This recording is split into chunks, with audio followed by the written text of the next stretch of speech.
Hello, ladies and gentlemen. Are we what? Yeah, we're good.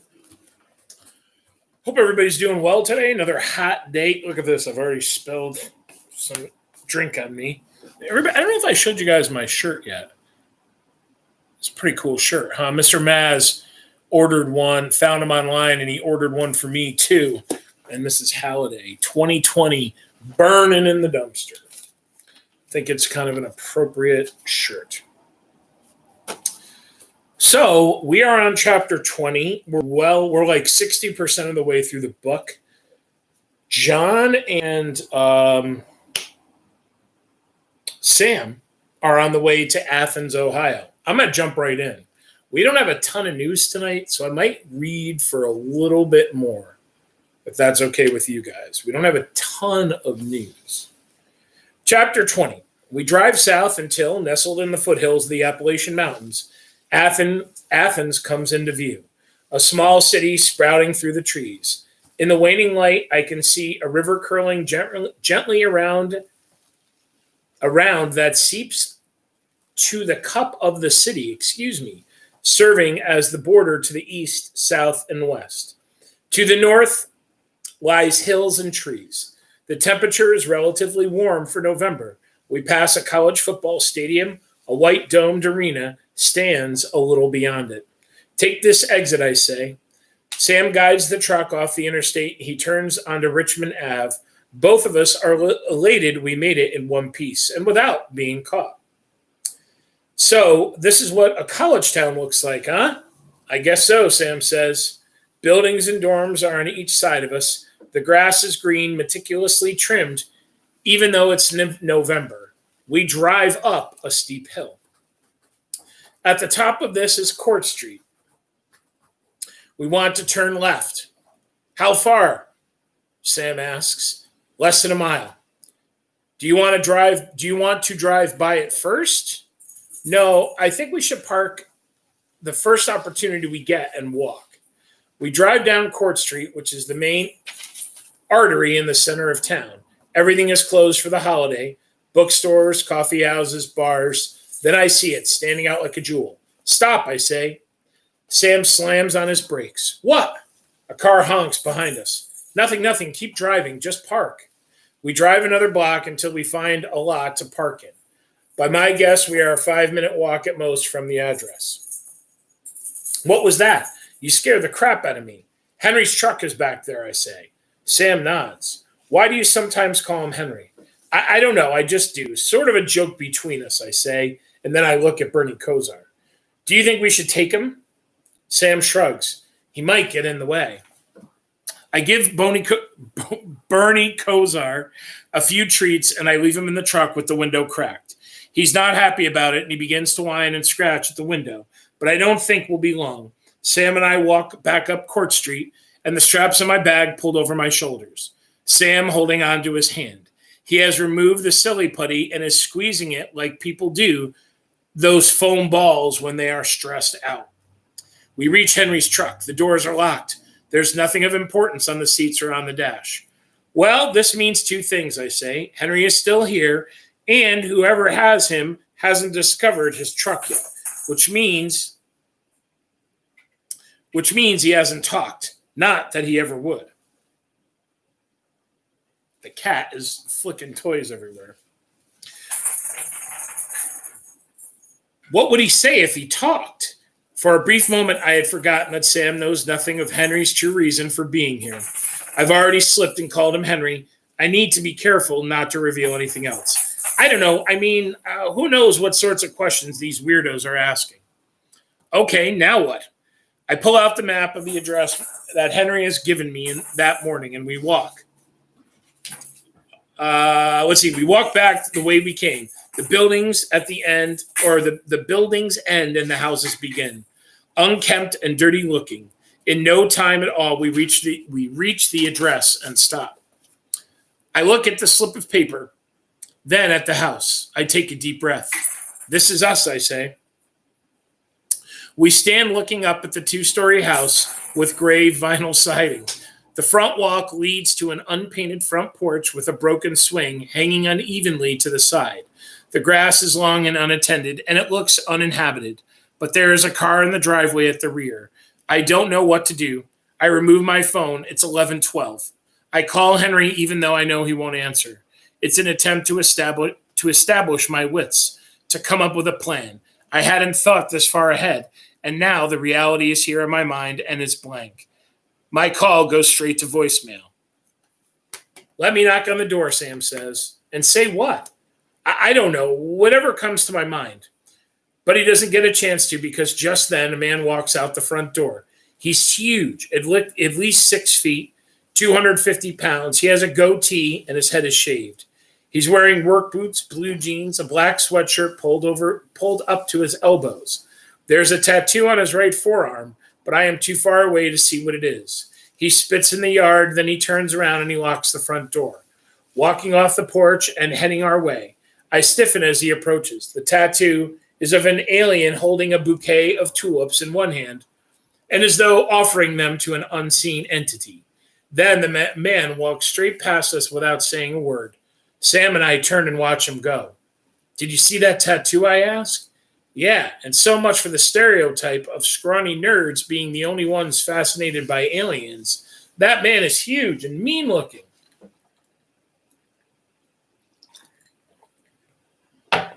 Take my phone, Sam.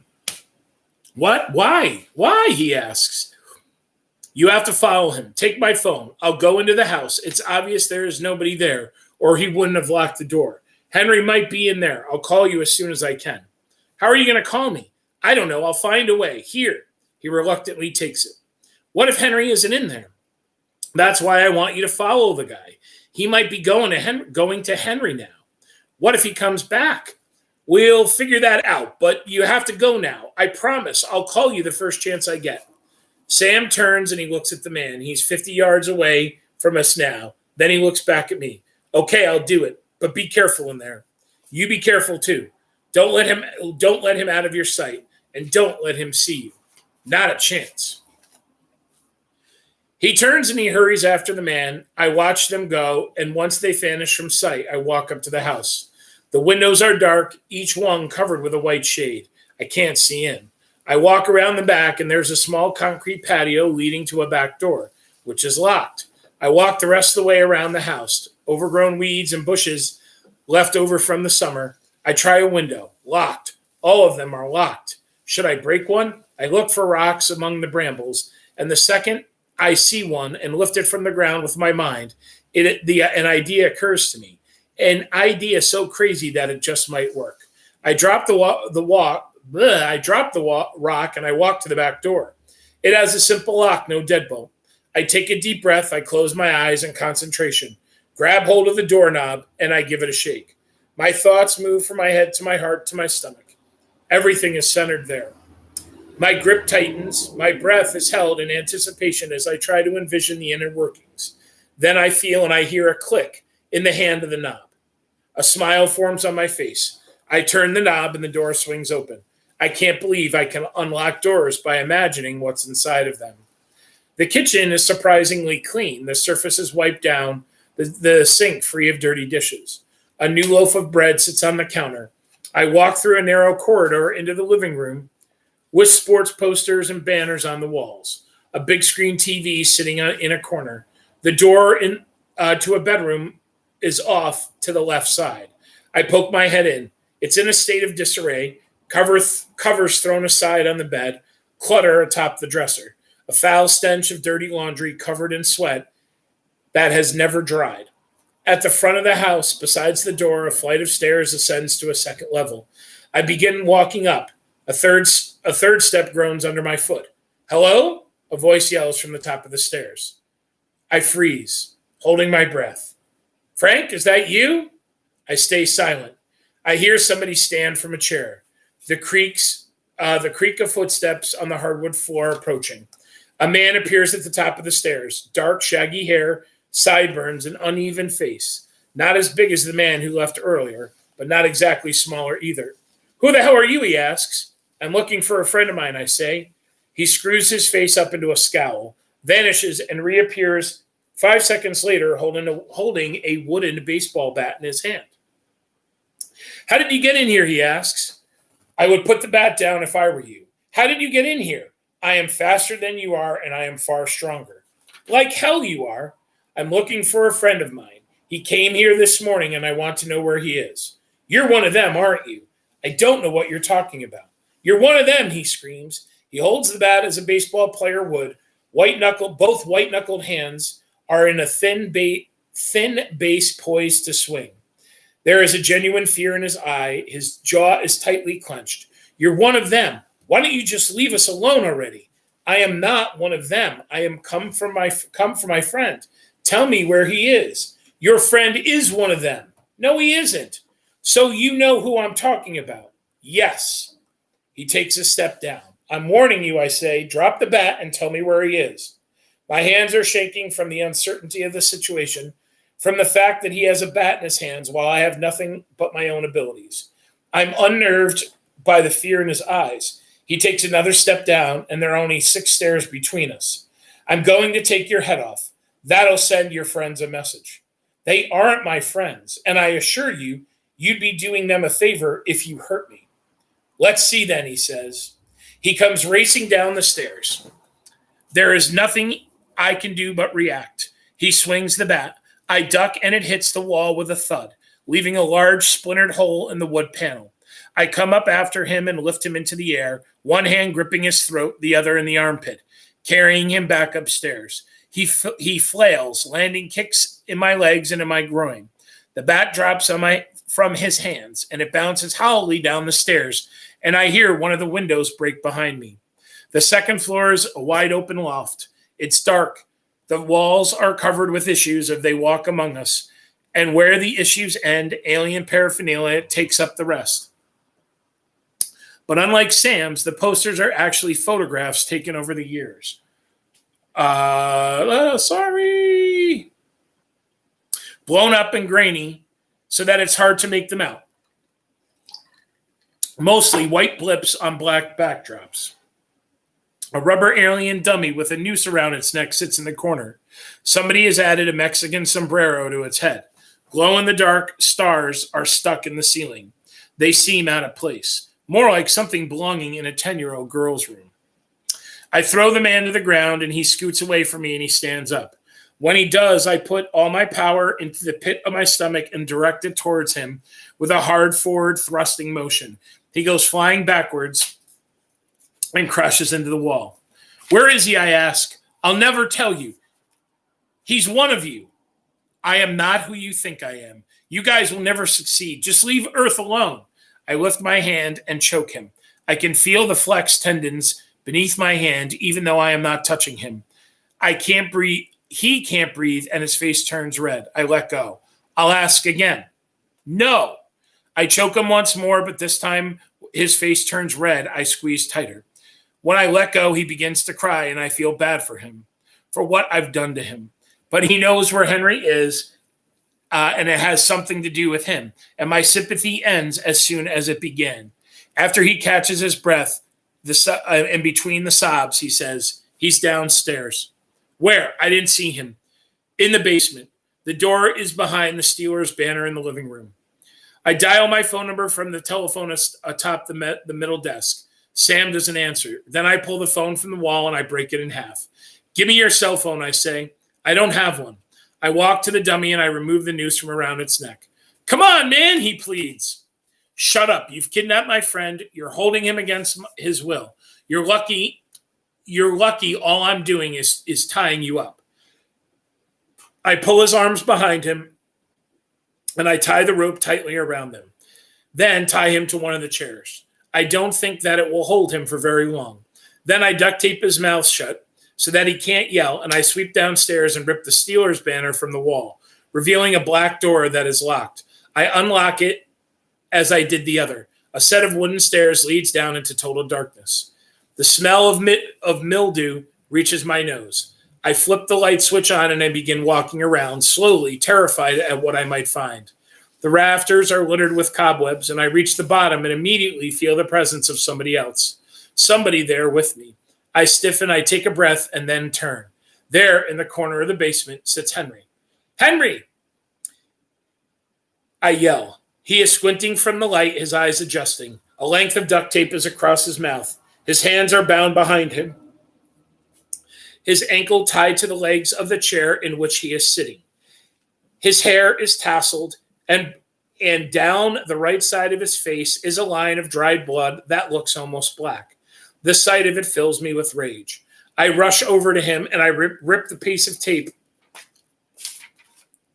from his mouth. He takes a deep breath. Thank God, he says. His voice is weak. You were right, John. It was foolish of me to come here.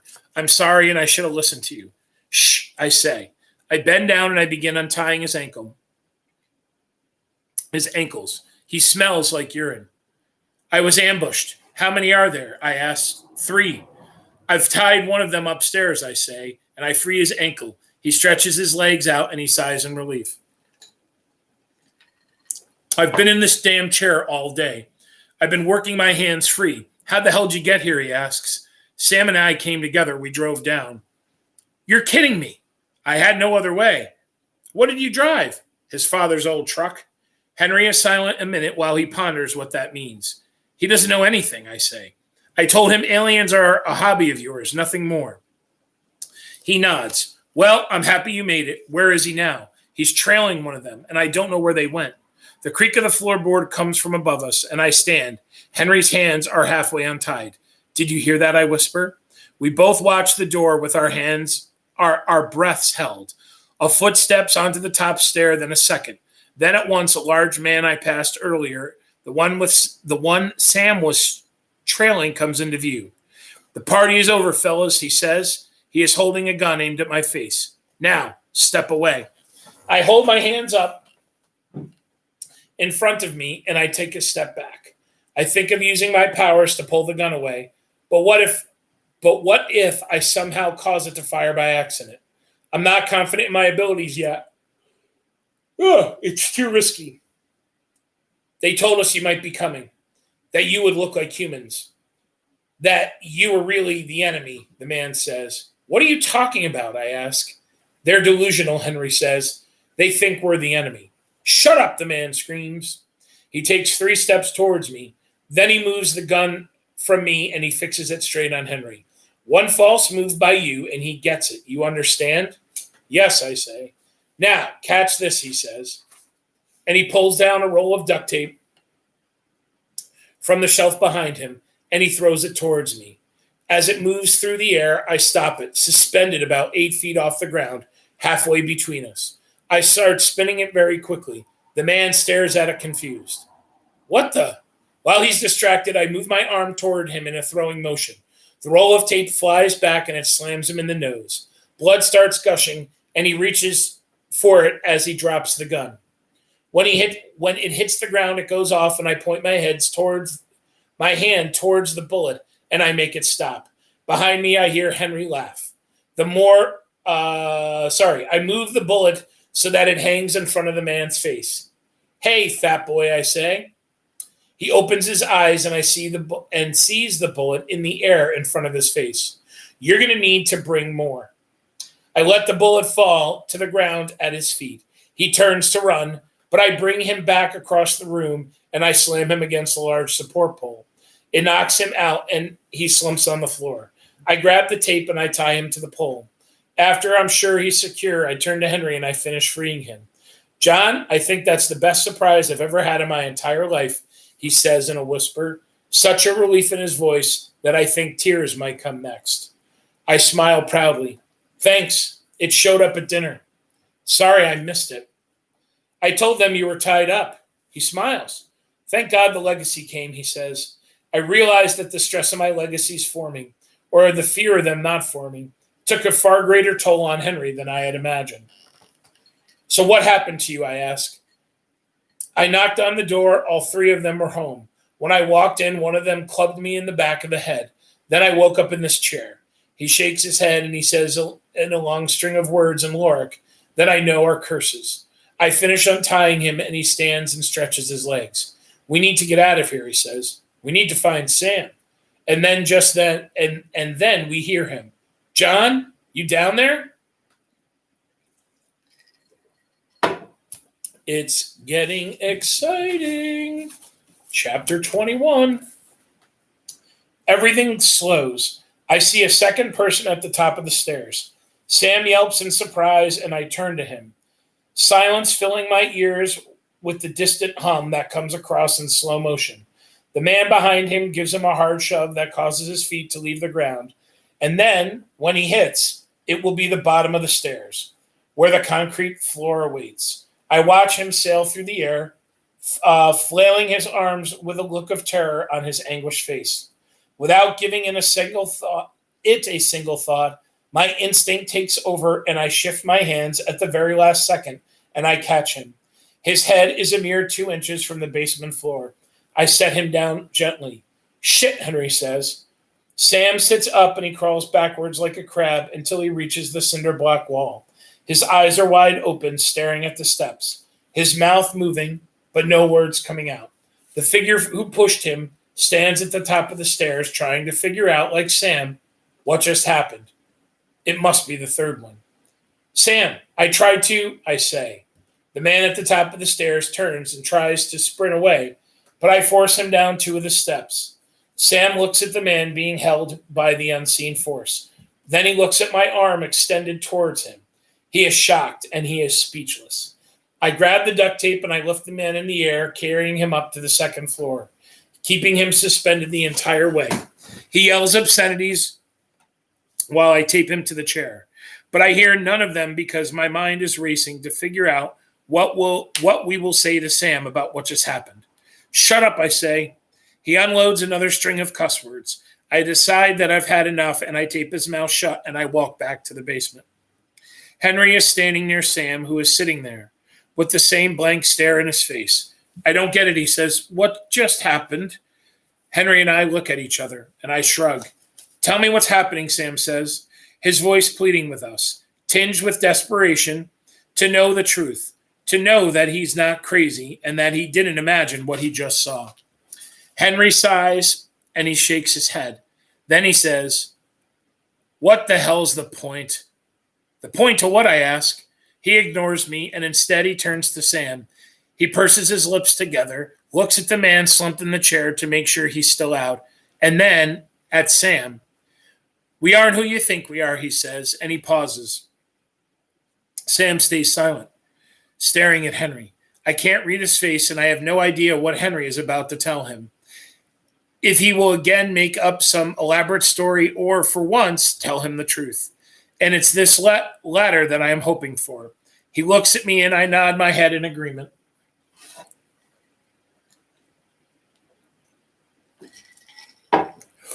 We came to Earth 10 years ago from a planet named Dorian. Holy cow, my hair is active. Oh, wow. What did I do? It's like I put my finger in a light socket or something. We came to Earth 10 years ago from a planet named Dorian. We became because it was destroyed by the inhabitants of another planet named Mogador. They destroyed Dorian for its resources because they had turned their planet into a cesspool of decay. We came here to hide until we could return to Dorian, which we will do one day. But we were followed by the Mogadorians. They are hunting us, and I believe they are here to take over Earth. That is why I came here today, to find out a little more. Sam says nothing. Had it been me who told him as much, I'm sure he wouldn't have believed me. That he might become angry, but it is Henri who has told him. And there is a certain integrity within Henri that I have always felt, and I have no doubt that Sam feels it also. He looks over at me. I was right. You're an alien. You were joking when you admitted it, Sam says to me. Yes, you were right. Oh, excuse me. He looks at Henri. And those stories you told me on Halloween. No, those were just that, Henri says. Ridiculous stories that made me smile when I stumbled across them on the internet. Nothing more. But what I told you now is the honest truth. Well, Sam says, and he trails off, gasping for words. What happened just now? Henri nods to me. John is in the process of developing certain powers. Telekinesis is one of them. When you were pushed, John saved you. Sam still smiles beside me, watching me. When I look at him, he nods his head. I knew you were different, he says. Needless to say, Henri says to Sam, You're going to have to keep quiet about this. Then he looks over at me.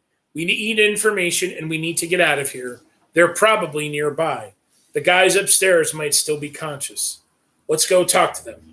Henry walks over and he picks up the gun from the floor and pulls the clip. It's full. He removes all the bullets and sets them on a nearby shelf. Then he stabs the clip back in and tucks the gun into the waistband of his jeans. Whoa! Excuse me. I help Sam to his feet, and we all go upstairs to the second floor. The man I brought up with my telekinesis is still struggling.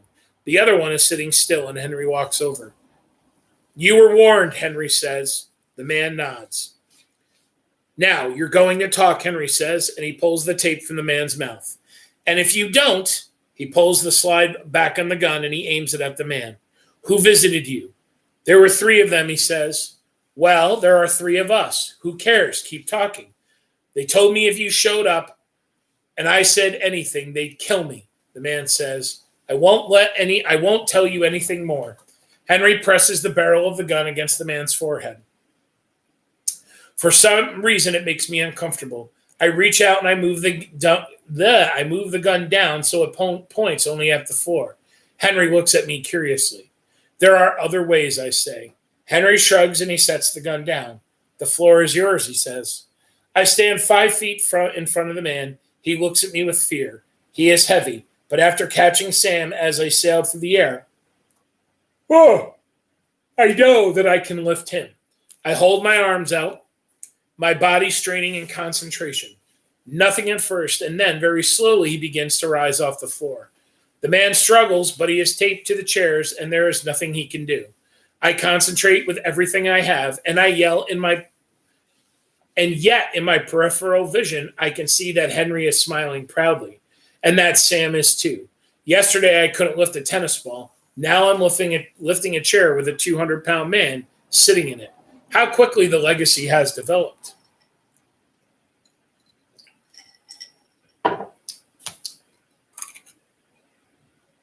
Where did I leave off? Here.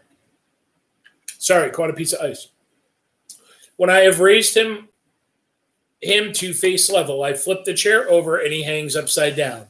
Come on, he yells. Start talking. No, he yells. They said they'd kill me.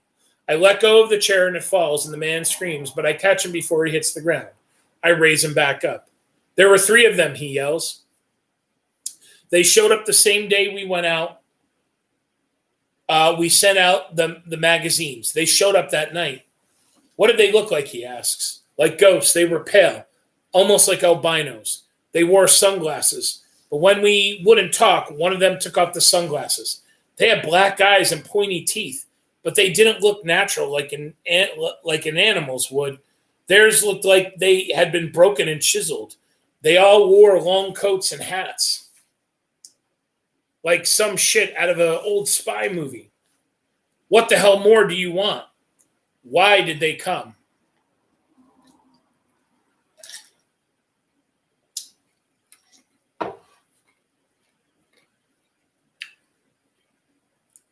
Another piece of ice, sorry. They wanted to know our source for the story. We told them. A man had called, said he had an exclusive for us, started raging about a group of aliens that wanted to destroy our civilization. But he called on the day we were printing. So instead of writing the full story, we put in a small quip and said more to follow next month. He talked so fast that we hardly grasped what he was saying. We were planning on calling him the next night, only it didn't happen because the Mogadorians showed up instead. How did you know they were Mogadorians?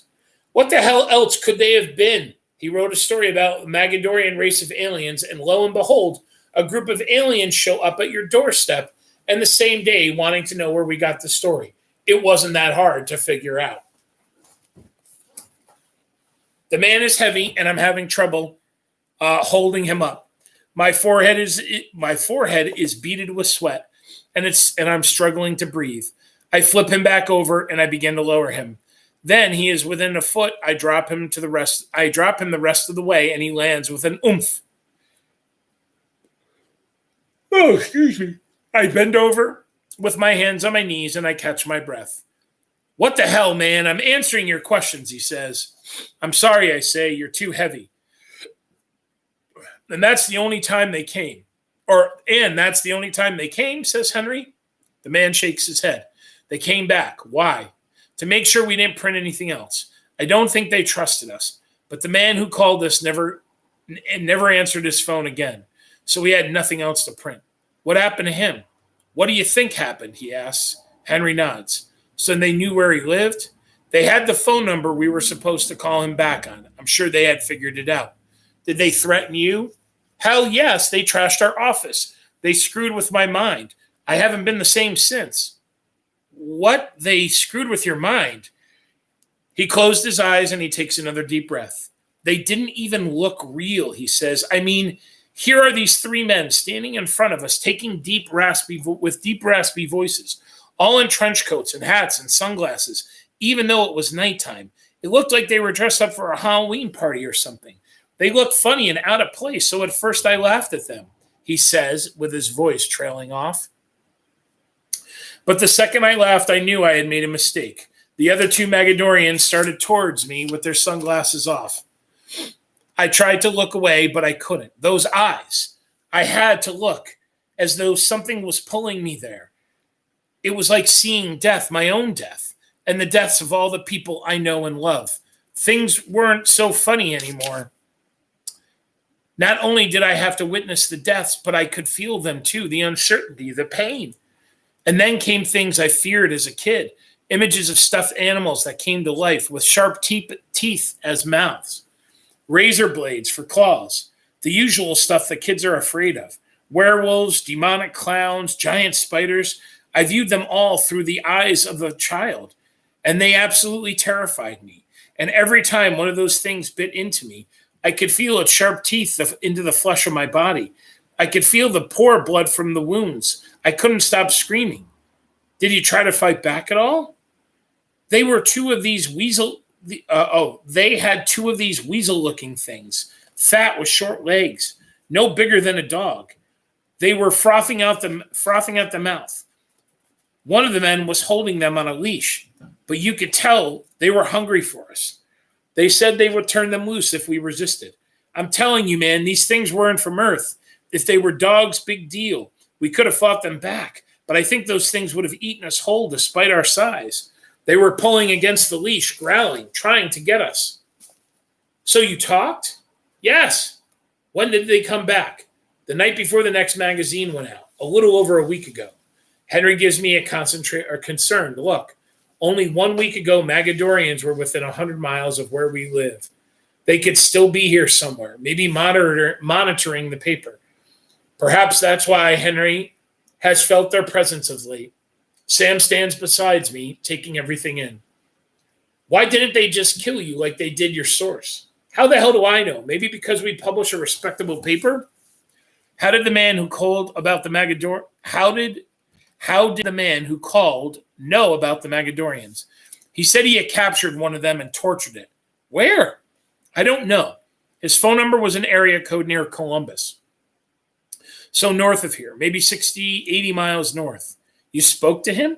Yeah, and I wasn't sure if he was crazy or not, but we had heard rumors about something like it before. He started talking about them wanting to wipe out civilization as we know it.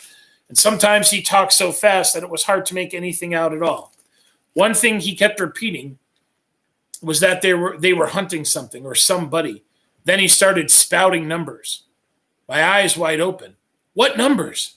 What did they mean? I have no idea. Like I said, he was talking so fast that it's all we could do was to write it all down. You wrote while he talked, Henri says. Of course we did. We're journalists, he said incredulously.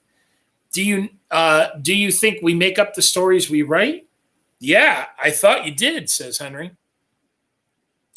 Do you still have the notes that you wrote, I say. He looks at me and nods. I'm telling you, they're worthless. Most of what I wrote are scribbles and on their plan to destroy the human race. I need to see them. I nearly bellow. Where? Where are they? He motions. Where are we in time? All right, let's finish this page. He motions towards the desk against one of the walls On the desk are sticky notes. I walk over to the desk, which is covered with papers, and I start looking through the sticky notes. I find some very vague notes on the Mogadorians. Hope to conquer Earth. Nothing concrete. No plans, just a few indistinct words. Overpopulation. Earth resources. Biological warfare. The planet Mogador. I come to a note I'm looking for, and I read it carefully 3 or 4 times. Planet Lorian, the Loric. 1 to 3 dead. 4, ? 7 trailed in Spain. 9 on the run in SA. What is he talking about? What do these numbers have to do with invading Earth? And with that, we are going to stop. That's a pretty good cliffhanger. We are cruising, my friends. We're doing really good. I hope you guys are enjoying this book. I really am. And like I told you last night, I've been thinking about the book in between reading it. So you know that it's a good book when that happens. Okay. So, we got some time. So, today wasn't, I think today was kind of a calm news day in the state. Oh, excuse me. However, there's something going on that's kind of overshadowing, I think, what's happening, or there's something going on a national level that I think is kind of overshadowed what's happening here in the state to a certain degree. And I hope that you guys are at least turning on the news a little bit outside of what we're talking about. But we'll get to it. We'll get to that, what that big thing is. So the only real big thing today from Governor Cuomo, well, first of all, the number of deaths in New York State has dropped. And I think it took a pretty, let's see here, pretty big drop. Well, no, I guess it didn't. It actually went up. Sorry, it went up 1. But it's still down. It's down to 74. So it's still way too many people dying. There's no doubt about that. There's way too many people dying. But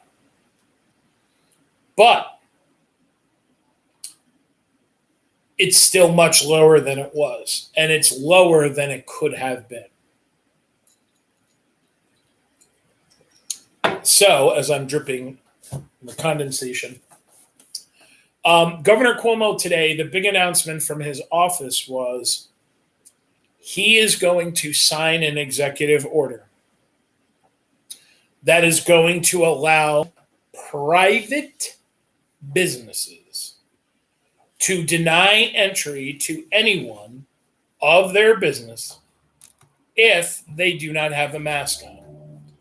So politics, my friends, is compromise, right? Part of the political landscape, part of making things happen in government involves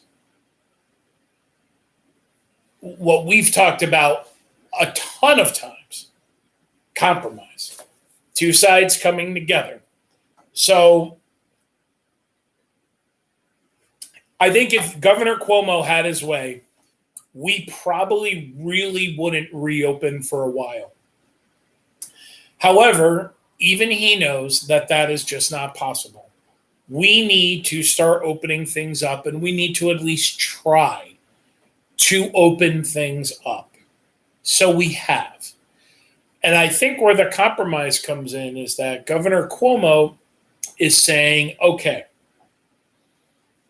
we're going to open that spigot, is what he's always kind of talked about. If things go bad, we're going to close it. However, one of the things that we're going to do to put it into those business owners' hands, you want to open, fine. You need to police people coming in and out of your business and make sure that they have a mask on. So today, I went to the grocery store. We did Taco Thursday. We needed some bottled water, and we needed, not for Taco Thursday, we needed sour cream.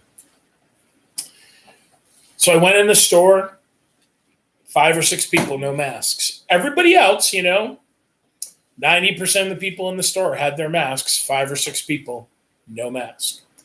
So now what's going to happen is the owner of that store, and I guess you could say by proxy, the manager, can go up to that person and say, put a mask on or you're going to have to leave. They could also not say anything, but I think with the governor writing this executive order, he's really putting the liability onto the shop owners, onto the business owner. So, like I said, I think it was last night or 2 nights ago, I think us carrying masks, I think that's going to go on for a while. I don't foresee it I think we're talking about like a year. Like people are going to be always carrying a mask on them. And I've really thought, I think that I need to buy probably, I was thinking about buying like 6 more, maybe 9 more, so that the boys and I each have like 3. We each have a couple, but just, the cloth ones. I don't think it's a bad idea. Every once in a while, chuck them in the wash. We do that anyways, but chuck one in the wash and have it so that, have extra. I definitely think we're going to need them. So for the first time in 124 years, the Boston Marathon was canceled. So there will be no running of the Boston Marathon. 124 years. So one of the other, I guess, good things in the area, we had talked about SUNY Albany had opened up it's not SUNY Albany that's running it, but it's on the SUNY Albany campus. There is a COVID-19 testing site, a drive-in site. And what they are going to do is, and my understanding is it's going to be free. Any grocery store employees that want to go there can go there for free and get tested. And I think they can get tested as many times as they want, right? Grocery store employees are essential workers now, right? We've got to go to the store. We've got to buy our food. They need to ring us out. We got to have them. So if they're worried, they can go and they can get testing for free.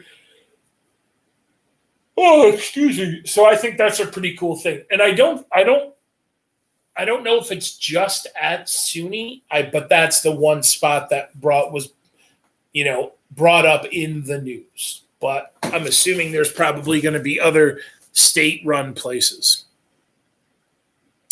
So I guess the 2 kind of crappy things in the news. One is that, we are basically, and I think that the White House, the government is very concerned about actually using a number, and I believe we should know that number tomorrow. But the government is saying that we are almost at 1 in 4 working Americans are unemployed. So 41 million Americans have now filed for and are receiving unemployment benefits. So, we're talking about a lot of people out of work, guys. And, there's 2 courses of action, right?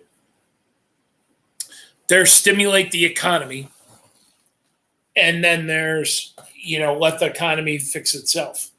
Recently in class, in U.S. history class, you guys did a reading on Reagan and Roosevelt. Well, this is exactly it. Roosevelt is the let's stimulate the economy. Reagan is the let's get government out of the way and let's let the economy fix itself. So, one of the things that you need to learn about the economy and capitalism, if you don't already understand it, is that, and I've tried to talk to you guys about this year, is that Apple, let's say, comes out with a new iMac, and it's you look at the monitor and it looks like a piece of glass, but then boom, it's some fancy new tech. Well, they're just not going to say we're going to charge $10,000 for that. What they do is they do research. They hire companies to go out and do research and ask people, would you buy this? And if you would, what are you willing to pay for it? And that's how they end up setting their prices. So we tell the market, we tell producers the things that we want. The market, the people that want to be successful in business, they make those products for us. And the prices adjust accordingly. That's how it works. We drive the market. So there are a lot of people that say, just get government out of the way and let the market just do its own thing. But I think that we're kind of at this dangerous point. As I said last night, in the 10 previous days, there had been 72 shootings just in Albany. 22 of them were shootings where someone had actually been shot. And it seems as though crime around the country is starting to skyrocket. Well, why? Well, people aren't working. People are desperate. People need to feed their kids. People need to feed themselves. So, they probably say to themselves, well, I could go out there and commit this crime. And, what's the worst thing that happens to me? I get thrown in jail. When I go to jail, I'm going to get health care and I'm going to get 3 meals a day. I'm going to get a job, probably going to get a little bit of money. I could probably get some kind of high school diploma or a college degree in college. Or in jail. They could get that college degree. So in New York State, prisoners get a tablet. They get a tablet to use, each one of them. So they probably say, what the hell? It'd be better in jail than it is on the outside right now, or better in prison. So that's unfortunately a sad way to live, but it's probably the truth for a lot of these people. And, we know that things are going a little nutty around the country. If you guys probably heard this man, and I apologize, let me look at his name,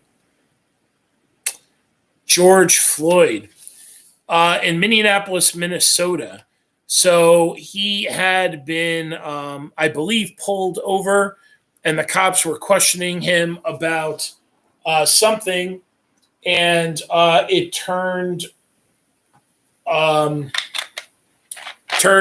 violent to the point where the policeman pinned him to the ground and then put his knee behind his neck. And he said to the policeman multiple times, I can't breathe. You need to get off me. I can't breathe. You need to get off me. And he ended up dying. And someone passerby videotaped the whole thing, and they threw it up on the interwebs.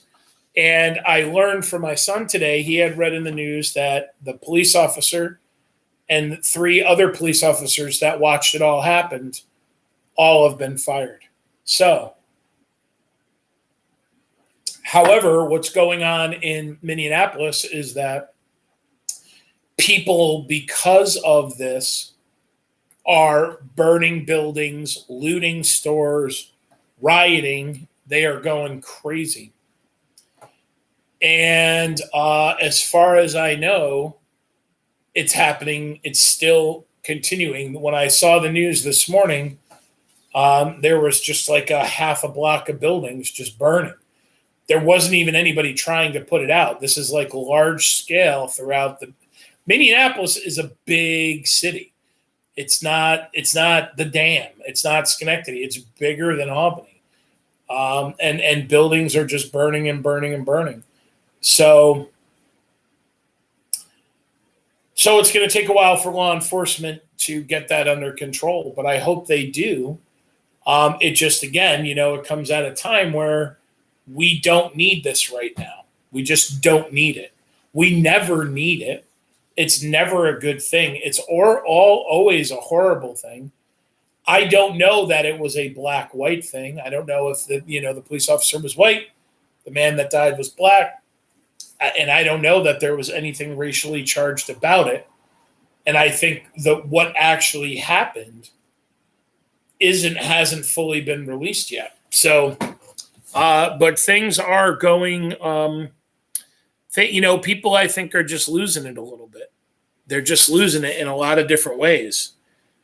And the officer, we do know that the police officer that pinned this man had a 2 prior excessive force violations. One which he shot somebody.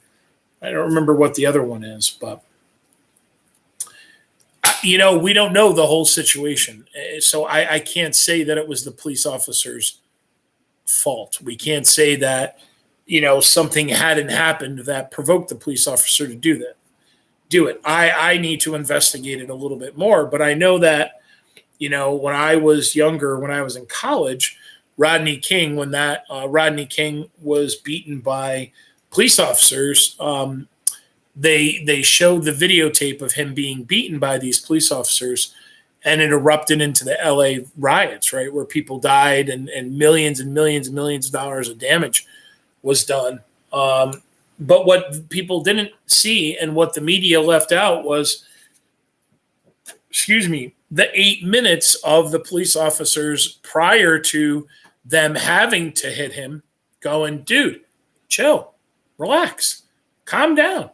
And Rodney King had been, I think it was PCP. He was high as a kite, and he was speeding down the highway. And he resisted arrest, and he was out of his mind. And he was the one that actually, came forward after the acquittal of these police officers after the trial. The videotape didn't spur the riots. It was the acquittal of the police officers that did. And it was that to me is very similar to what's going on now. What happened in Ferguson a few years ago, where the again, and I'm not the type of person. I don't think media, this big conspiracy, blah blah blah blah blah. But the media, a lot of media outlets, reported that a boy was shot by a police officer. Okay. What the media outlets had left out, though, was that this boy was over 6 feet tall. He was like 280 pounds or something like that. He had punched the police officer so hard that he had fractured his jaw. So, that was not reported into the news until after the riots had already broken out. So, you have to take it all and say, okay, I need to follow up. I need to do some more investigation. And I mean, that comes with anything. That really comes with anything. Oh, Trump said this. Da, da, da, da. Well, let's go out and really make sure that Trump said it. Okay, because it's got to be more than just Facebook. I saw it on Facebook. I saw it on Twitter. I saw it on Fox. I saw it on CNN. News agencies, guys, are owned by a corporation, and those corporations have agendas.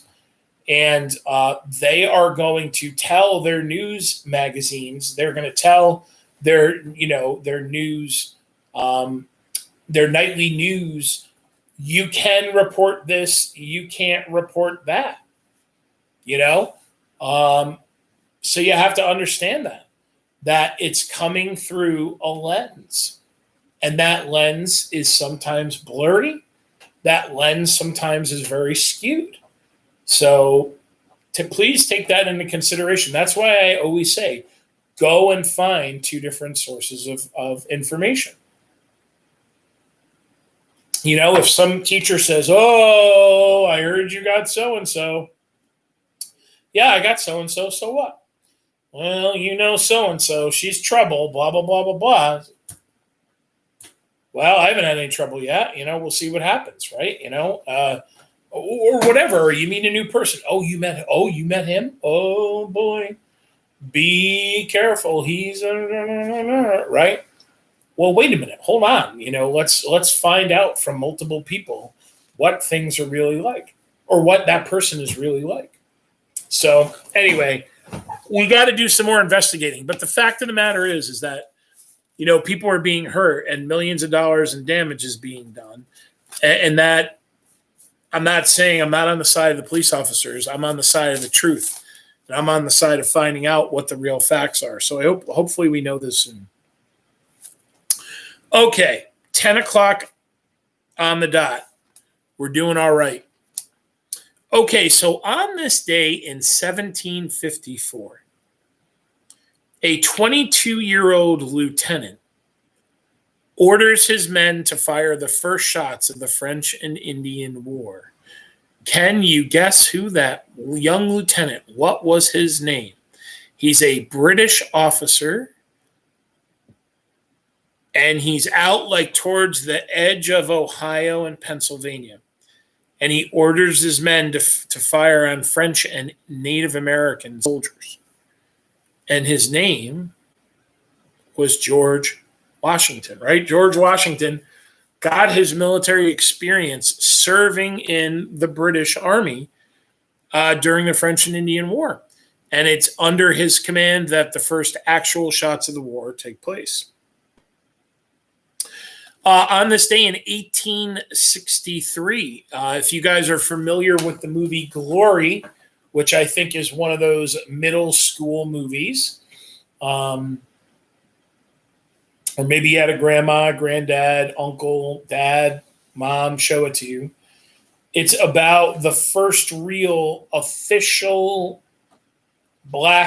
all black unit that was mustered out of Massachusetts, Boston, Massachusetts, I believe. And they, like other all-black units, fought for the North in the Civil War. And it's on this day that they are deployed from Boston to South Carolina. The commanding officer, his name was Robert Gould Shaw. And he will end up dying with his men at the Battle of Fort Wagner, which if you've been down to South Carolina, to Charleston, you have Charleston Bay, and on the northern side of Charleston Bay is Fort Moultrie. In Charleston Bay is a huge slab of rock. On that slab of rock is built Fort Sumter. On the southern end of the bay was a earthen fort, Fort Wagner. That fort is no longer there, because it was washed away by hurricanes and everything. Fort Moultrie, however, which had been built during the American Revolution, still stands, and so does Fort Sumter. Robert Gould Shaw, his parents were wealthy people in Massachusetts, but he served as a officer. And one of my favorite authors, Francis Parkman, he was one of America's, I think he's called the father of American history, might be his nickname.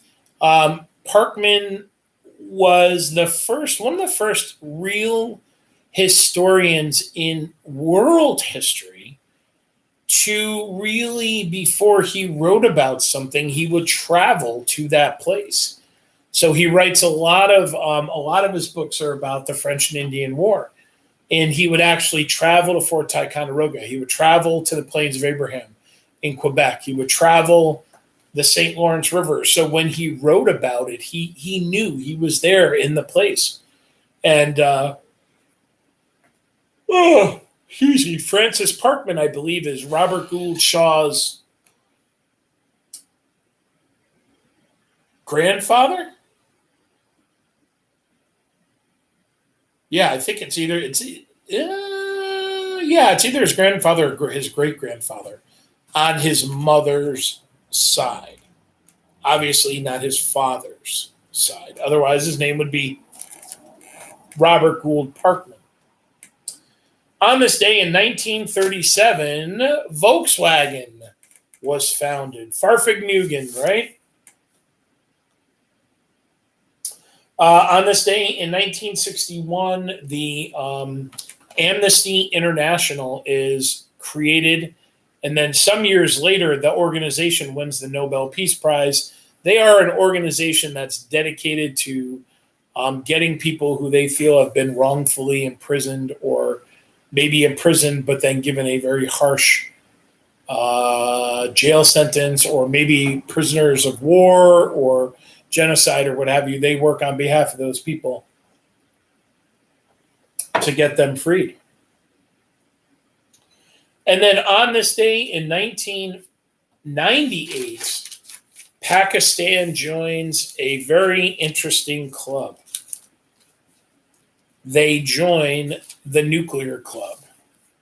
So they detonate 5 nuclear bombs on the border with India. And, Pakistan is a ally. India, without a doubt, is an ally. You guys hopefully remember this from your global studies, that the largest democracy in the world with the most amount of people is India, right? So they are also a nuclear power. We don't want India and Pakistan going to war with one another. They are sworn enemies, and that would certainly be a very dangerous war. We don't want nuclear powers going to war with one another, fanatical nuclear powers nonetheless. But their hate for one another is real. And it's very intense. Well, that's all I have for you tonight, guys. I am going to continue to follow up on what's going on in Minneapolis. Oh, that was the other thing. Apparently, I forgot to say that during the news. President Trump is having a executive order drafted to try to limit social media outlets in our country. Right? We talked last night about the fact-checking thing that Twitter is doing on his account, so that when he tweets something, boop, here's a website to fact check it. Honestly, I thought it would be a good thing, but he looks at it as a negative thing. So, anywho, that's all I got for you, my friends. Good read, and the book is getting so good, isn't it? I really like this book. I hope you guys are excited about it. We will be back again tomorrow night, Friday night, taking Saturday off. But I really do think we're cooking. We might, by next Friday, we might be done with the book. Think about it. Yeah, that's 100. Yeah, it's going to be close. Well, it's going to be close. If we push on a little bit tomorrow, maybe we read a little bit extra tomorrow, I think we'll be able to do it. Yeah. All right, my friends, even though the Boston Marathon isn't happening, I want you guys to keep running the marathon. Take your time. Slow and steady wins the race. We'll be back tomorrow night. As always, I miss you guys, and I can't wait to see you again soon, whether it be in school or just bump into you somewhere. Preferably, I'd rather just bump into you somewhere, nice and safe and not have to wait until the fall, but we'll see how it goes. So stay out of trouble, be well, and I'll see you tomorrow night.